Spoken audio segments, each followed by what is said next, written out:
Oh, here we go. Boom.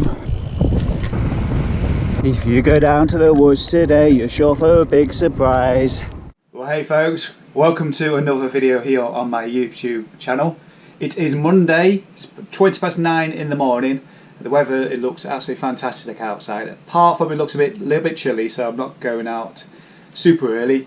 And on that same subject, I've created myself a new rule for this week. Well, this week alone, I'm going to be taking each week as it comes. But I've checked the weather, and it looks like it's going to be fantastic weather all week.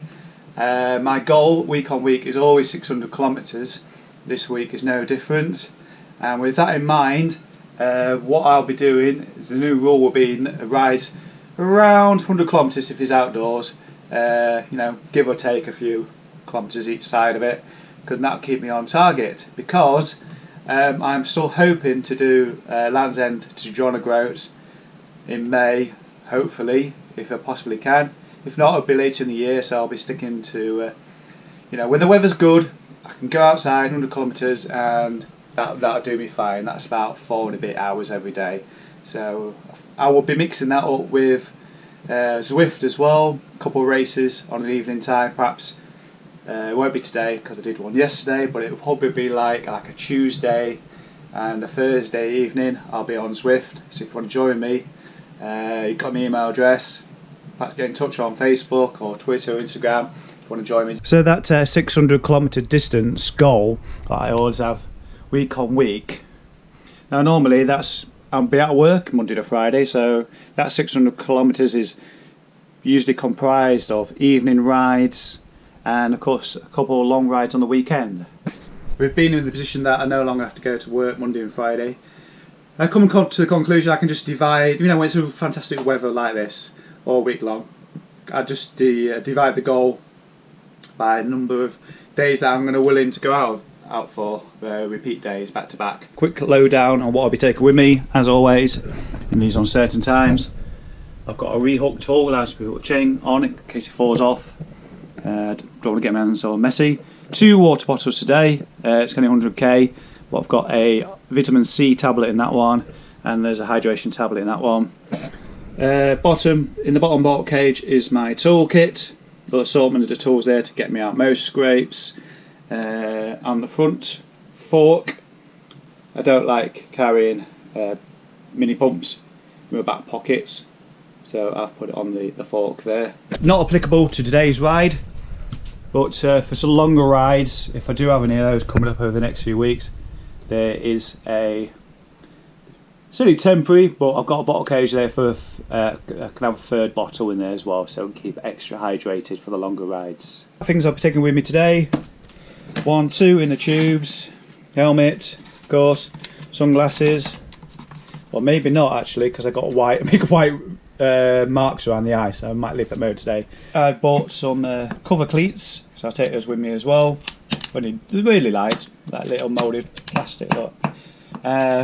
Wiggle energy bar, a cheap peanut and chocolate chip cacao brownie. I never know how to pronounce that word. C-A-C-A-O, cacao. And of course, a trusty banana.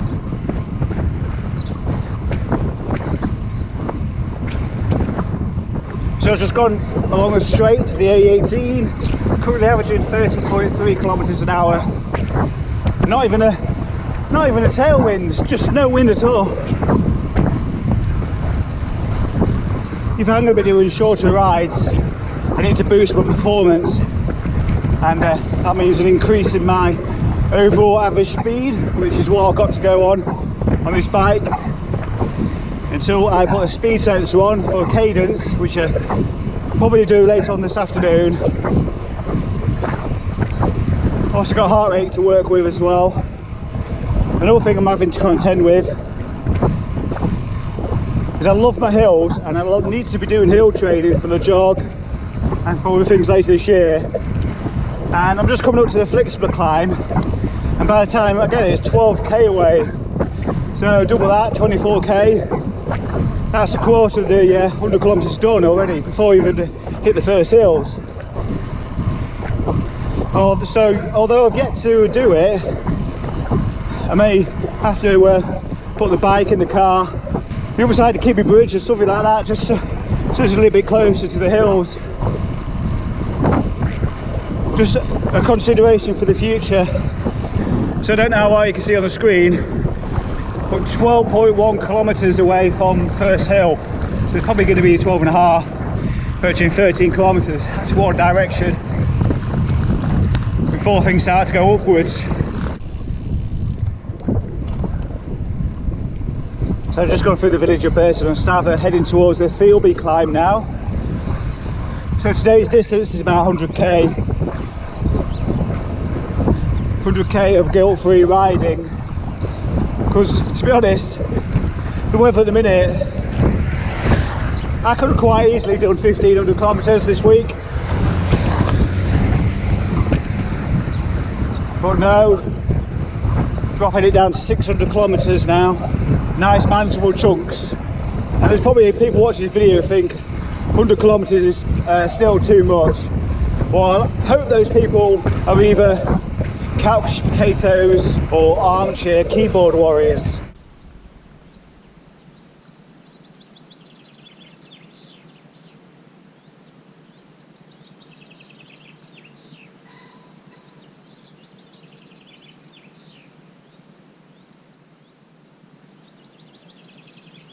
It's a wonderful sound of bird song. That's all I can hear. Can't hear any cars in the distance or anything. It's just so quiet.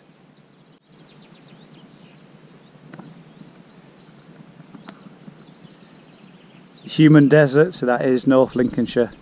I thought it was Federal Hill I was going up. I think if I do that many routes, I'd actually probably get more fun out of designing the routes. Well, as much fun designing routes as I do going out onto the road and riding them. Short route on Saturday, I think it was, 2-3 hours in the afternoon, and I don't know if you saw my photos on Instagram, but I was just showing off my new shorts. They came from AliExpress a couple of weeks ago, and look at these, they've got pockets on the side, and the same on the other side there, one for the Old Faithful banana, which looks like it should be eaten very soon.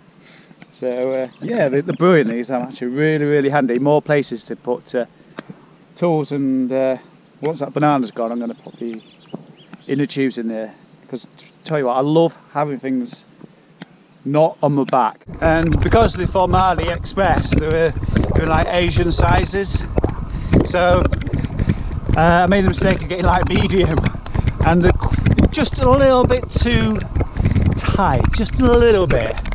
I'm sure I'll grow into them all right. Months ago I actually bought a couple of heart rate monitors, the straps, and I was like, why did I buy 2 of them? I'm never going to need 2. And I tell you what, since I've been on Zwift, you soon realise why you need 2 heart rate straps, because you finish your session and you're dripping all over. Spring blossom on the trees now, really turning green. Winter is a fading memory. Before the climb itself, I've got a little bit of a loop through West Holton towards Witton and through Alkborough. On the back of that loop to Alkborough, there's a nice slow incline as well upwards, and I'll maybe turn around, see if I get a shot of the Humber Bridge off in the distance. She's quite nice today, it's not too hazy. Morning.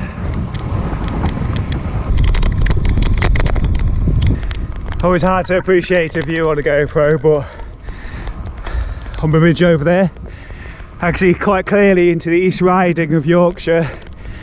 Across the estuary. Look at that metal box shaped object. It's called a car. Can't believe it, a windless day.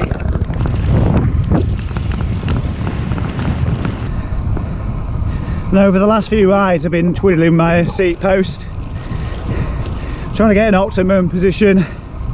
So I moved it forward a little bit, moved the saddle a little bit further forward, and I still think I should raise my seat post just a tad more.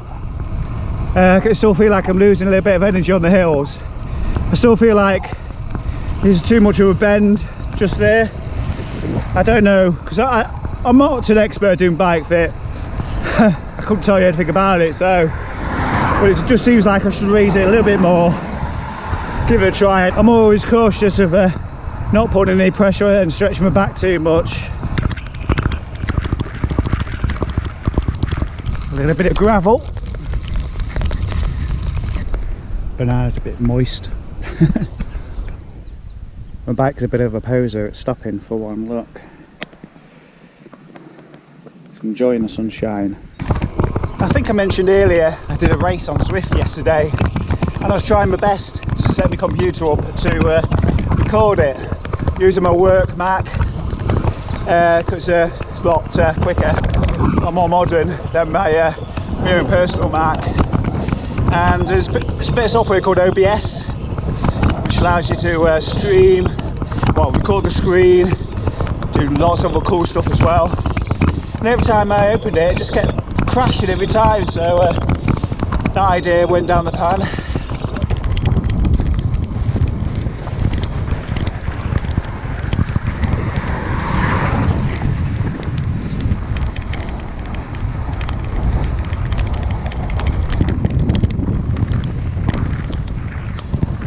So I've just stopped short of Saxby Orsay. It's just about to go up Saxby Hill.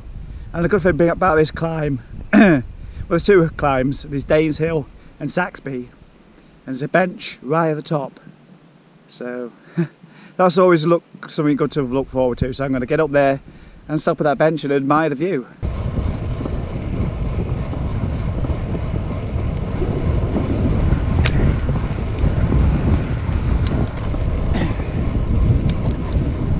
Danes Hill.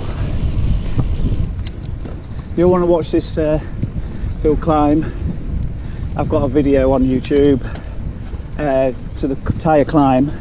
I'll give you a link in the corner if you want to go watch it if you're interested. So currently at 17%.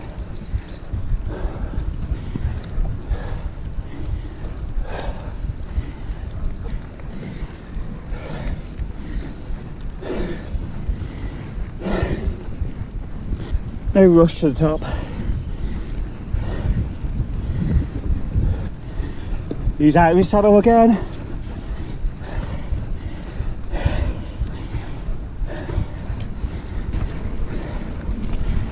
Oh, here we go. Boom. Taking in the views of the Bianco Valley. Nice to see lots of bikes everywhere as well. Lots of people on mountain bikes up here. Quiet lanes, quiet roads. Some pretty rolling countryside.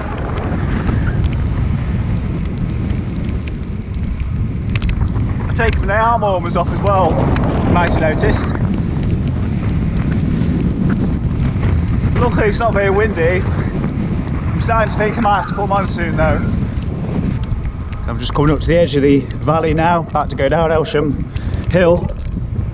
51k done, 53 to go.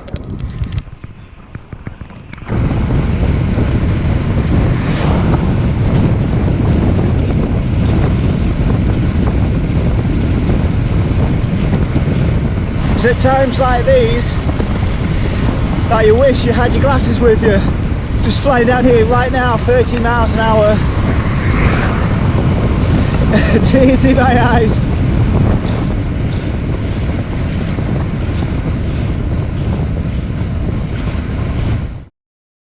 Well, that was a lovely surprise.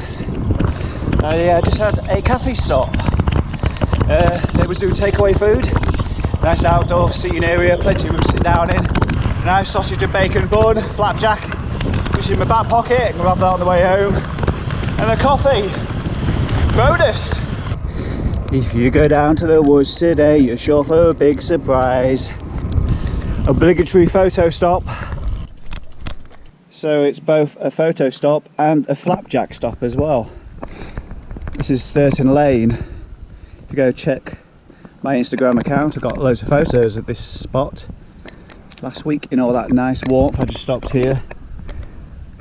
You know, I do love coming off the tarmac once in a while through little woods and tracks like this. Need to find me some more.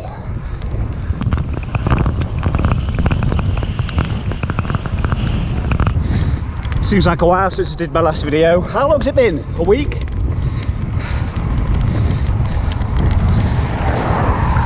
So at this juncture, coming towards the end of my ride. Hope to see you in the next one. Hope you've enjoyed this one. Questions, comments, without the ranting, please stick them in the comments below.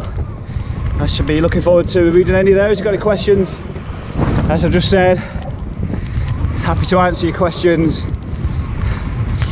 See you later.